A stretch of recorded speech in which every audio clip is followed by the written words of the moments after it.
Side 4 begins with not another interlude, but an actual song this time. She's My Collar.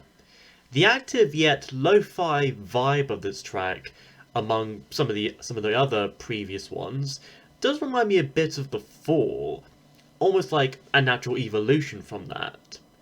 2D sings more predominantly here, this time about a particular girl or woman who's standing drama and that he could take her down and run. So, is 2D dealing with a Karen? He also does a very clever mixing of the words collar and call her, likely with his accent. Although, what does he mean when he says that she's his collar? Does she wrap tightly around his neck? As in, holding it with her hands? Because if so, then Murdoch likely does wrap 2D's neck with his own pickly green hands just as well, and just as often. And when he says that she's the one he's running with, could that mean that the two are in an affair of sorts? That's usually what running with someone means, right? To keep someone company. That ought to beat someone, especially against their will, and if so, again, Murdoch might do that to do 2D usually. And he does. Or at least he used to. And then over halfway into the song, our guest singer, Callie Uchis,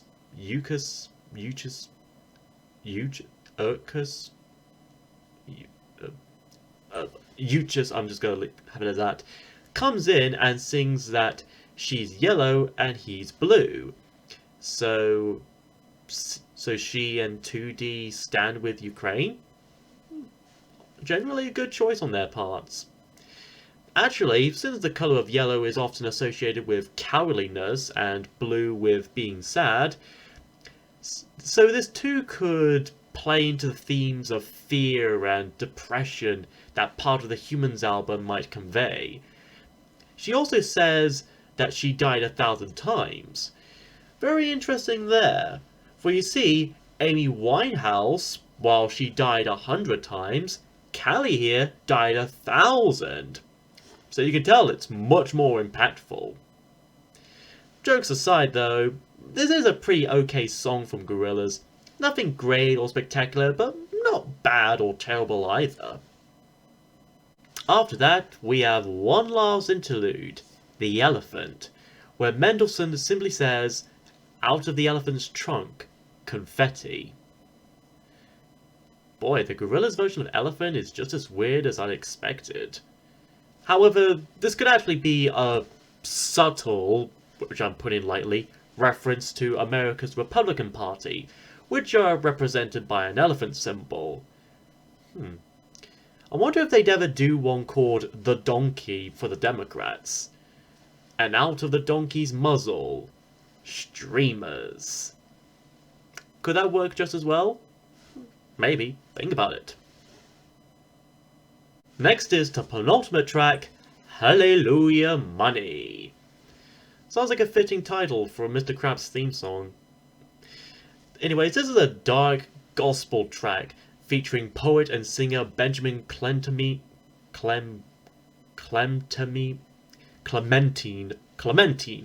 There you go. And is filled with political satire and sarcastic praising. This was and is technically the first song from the Humanz album to be publicly released. Well, not exactly or technically a single. And being the first musical comeback from Gorillaz since Do Your Thing in about 5 years, being released on the 19th of January 2017. I'm sure nothing big enough was going on that day.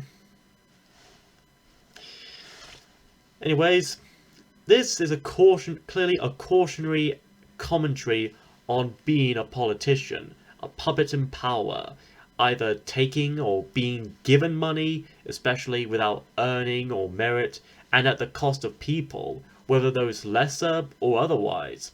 The root of all evil, survival of the fittest, and all that. In the choruses, there's also a mention of chemtrails, the conspiracy theory regarding chemical agents in the sky left allegedly by airplanes. Kind of like how they say that the chemicals are being put in the waters or whatever like that. Then 2D comes in, questioning if we're still human when the morning comes, and even then, how would we know, or dream, or love? Which is something I'm sure he'd ask himself nearly every time he wakes up from bed. Or whatever he may sleep on, for that matter. And by the end, we could hear a few bells ringing, emphasizing the churchy gospel influences behind this particular track.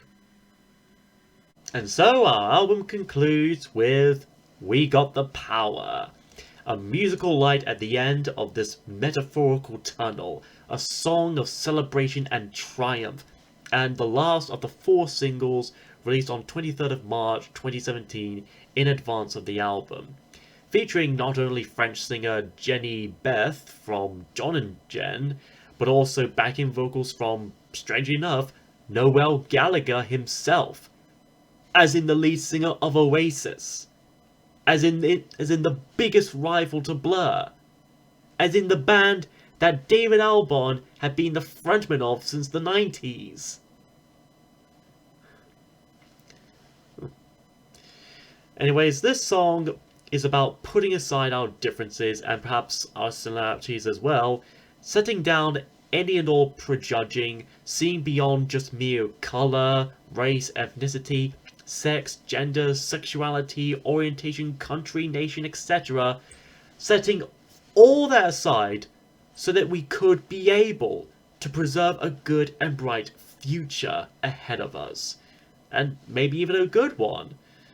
And considering how things have generally been for the past 2 years or so, I guess we've been needing it more than most. And at one point, 2D mentions the M1, which I think is a good and clever callback to the song M1A1, which ended their first album. The very first album. Wow.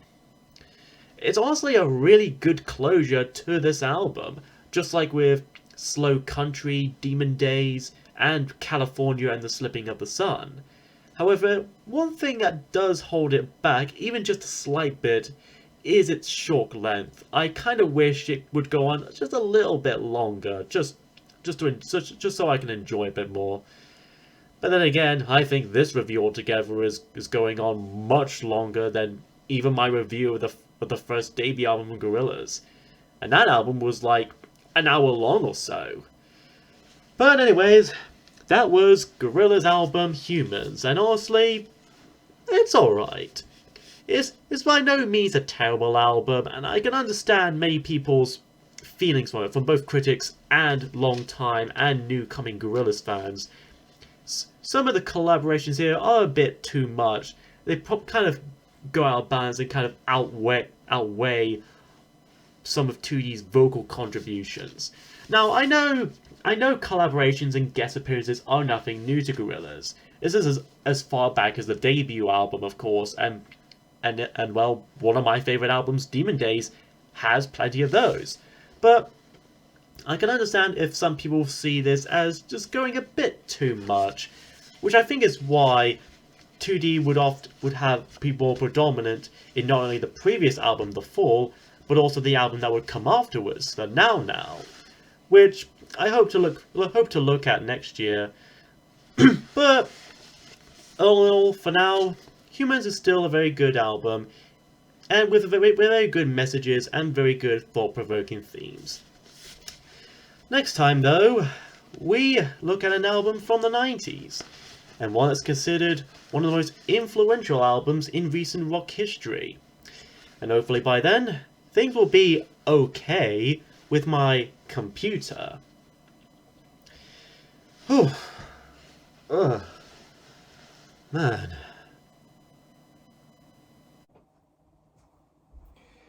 Hey mate, you alright? Huh? Oh yeah, I'm fine. At the moment. I take it you've finished reviewing that Gorillaz album? Yep, just did. And finally too.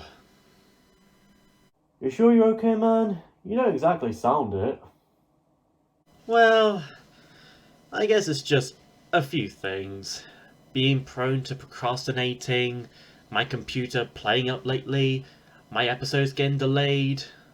Plus, it's been like 4 months since we actually last heard anything from Big Jack Films, aside from uploads of reviews and other videos as usual. And now apparently Indie Fan from Pandemic is somewhere out there about him too. Whoa, man. Whoa.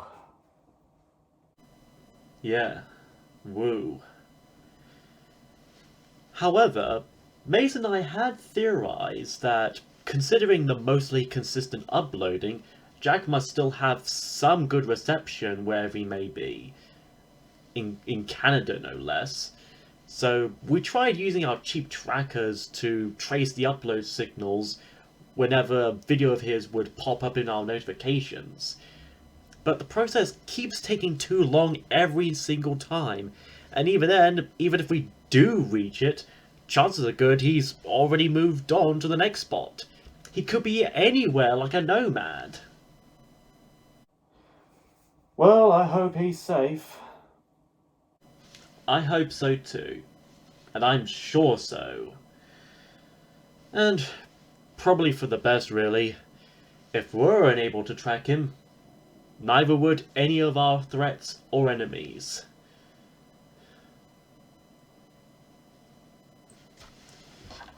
On another note, though, I'm still curious about this little key. Whoa, man. Where did you find and get that? Oh, just found it on the floor in the landing one day. Probably could have been something that Jack sent to me as a potential beacon in case something happens, or had happened, or is about to happen. Since he has sent a few beacons to Indie Fan, Redland Ranger, and Isaac the Media Hunter. Although I can't be too sure on that. But if Jack did send this, or if he didn't, then who or what did? And why? I don't know, man. I will say it does remind me a little bit of the magic key. Hey? Yeah, you remember the magic key? Those children books we used to read when we were little kids at primary school? And I think there was even a cartoon based on those. Man, the noughties were the decade. Oh yeah, I remember that. Could mean something. A connection, perhaps. Yeah, perhaps. Oh, by the way, I forgot to ask, how was that little trip of yours to the Natural History Museum? Did you learn anything from there? Oh yeah, it went fine actually. Had a bit of fun, by the way, in a way.